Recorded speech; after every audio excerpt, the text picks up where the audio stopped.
అందరికీ నమస్కారం. నేను మీ రాజా. ఈరోజు మన రెసిపీ వచ్చేసి ఒక మంచి ఎగ్ మసాలా కర్రీ చేసి చూపిస్తున్నానండి. చాలా అంటే చాలా బాగుంటుంది. ఎప్పుడూ ఒకే విధంగా కాకుండా ఇలా డిఫరెంట్గా కొత్తగా ట్రై చేసుకొని తినండి. పూర్తి వీడియో చూడండి, ఎక్కడ స్కిప్ చేయకండి. రండి వీడియోలోకి వెళ్దాం. స్టవ్ మీద ఒక కడాయి పెట్టుకొని ఒక 4 టేబుల్ స్పూన్ ఆయిల్ పోసుకోవాలి. ఆయిల్ వేడయ్యాక ఒక 1/4 టీ స్పూన్లు ఆవాలు, 2 మీడియం సైజు ఆనియన్స్ ఇలా కట్ చేసి వేసుకోవాలి.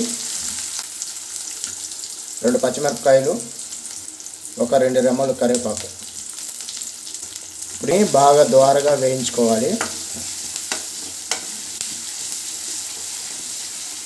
లైట్ బ్రౌన్ కలర్ వస్తే సరిపోతుందండి. ఎక్కువగా బ్రౌన్ కలర్ రావాల్సిన అవసరం లేదు. ఇలా లైట్గా వేయించుకుంటే సరిపోతుందండి. 1 టీ స్పూన్ అల్లం వెల్లుల్లి పేస్ట్ వేసుకోవాలి. పచ్చివాసన పోయేంత వరకు బాగా ఫ్రై చేసుకోవాలి.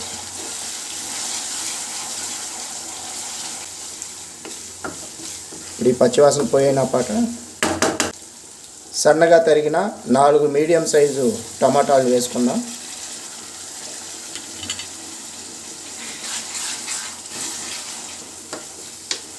ఇప్పుడు ఇదంతా ఒక 3 నిమిషాల పాటు బాగా ఫ్రై చేసుకోవాలండి. టమాటాలు అంతా మగ్గాలి బాగా.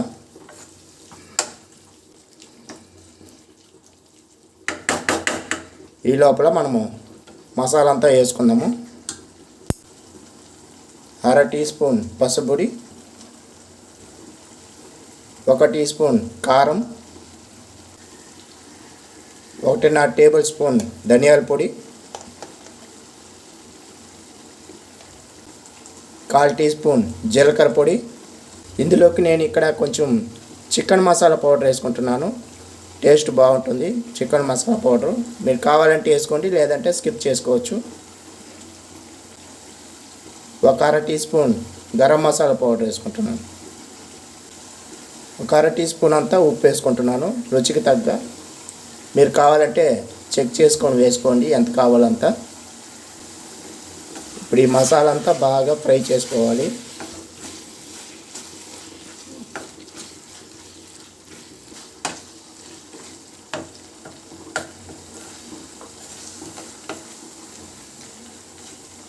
ఈ మసాలా అంతా వేసుకునేటప్పుడు మంట సిమ్లోనే ఉండాలండి, చూసుకోండి.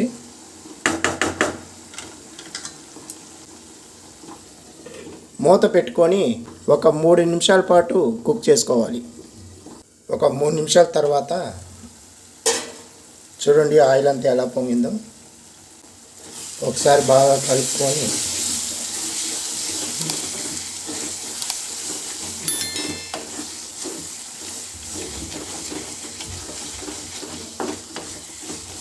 టమాటాలు అంతా బాగా మగ్గాయి, బాగా మెత్తగా అయిపోయింది పేస్ట్ లాగా.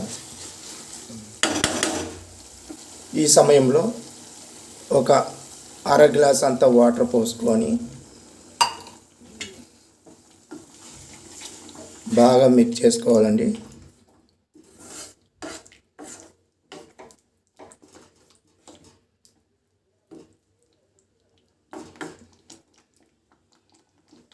ఇప్పుడు ఇందులోకి మనము ఉడకబెట్టినట్టు 5 గుడ్డుల్ని మనము వేసుకుందాము. ఇక్కడ గుడ్లకు వచ్చేసి ఘాట్లు ఈ విధంగా పెట్టుకోవాలండి. మీకు ఏ సైజు కావాలంటే ఆ సైజులో పెట్టుకోండి. ఈ విధంగా ఘాట్లు పెట్టుకొని వేసుకుందాము ఒక్కొక్కటి.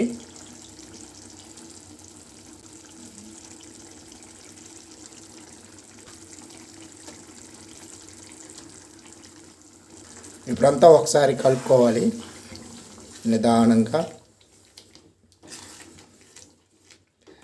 ఆ మసాలా అంతా గుడ్లోకి వెళ్ళే విధంగా ఒకసారి కలుపుకోవాలి.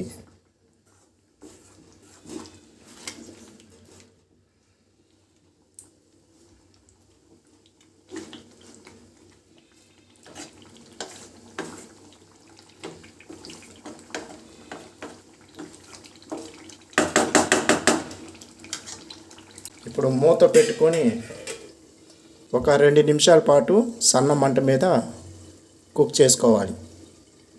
ఇలా 2 నిమిషాలు అయిపోయిన తర్వాత స్టవ్ ఆఫ్ చేసుకొని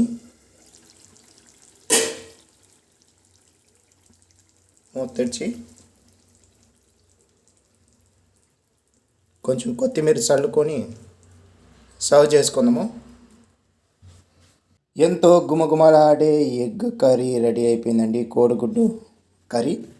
ఈ కోడిగుడ్డు గ్రేవీ ఎలా ఉందో చూడండి. చూస్తుంటే నోరు ఊరిపోతుంది కదండి. చాలా సింపుల్గా చేసుకోవచ్చు. మీరు కూడా ఇదే పద్ధతిలో చేసుకోండి.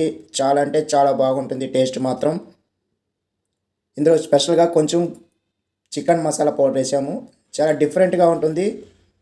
తప్పకుండా ట్రై చేయండి. సింపుల్గా చేసుకోవచ్చు. అన్నం లేకైనా చపాతీ లేకైనా దేంట్లోకైనా ఈ ఎగ్ గ్రేవీ చాలా బాగుంటుంది. తప్పకుండా ట్రై చేయండి. ఎగ్ మసాలా అచ్చం హోటల్లో ఉన్నట్టుగా ఉంటుంది. ఈ వీడియో మీకు నచ్చినట్లయితే లైక్ చేయండి, షేర్ చేయండి మీ ఫ్రెండ్స్కి, ఫ్యామిలీ మెంబర్స్కి. మరిన్ని వీడియోస్ కోసం రాజా కుకింగ్ రెసిపీ ఛానల్ని సబ్స్క్రైబ్ చేసి పెట్టుకోండి. ఇలాంటి మంచి వీడియోని నేను మీకు చేసి చూపిస్తాను. మీకేమైనా డౌట్ ఉన్నట్టయితే కమెంట్ బాక్స్లో నన్ను అడగండి, నేను రిప్లై ఇస్తాను. మళ్ళీ వీడియోలో కలుద్దాం. ధన్యవాదాలు.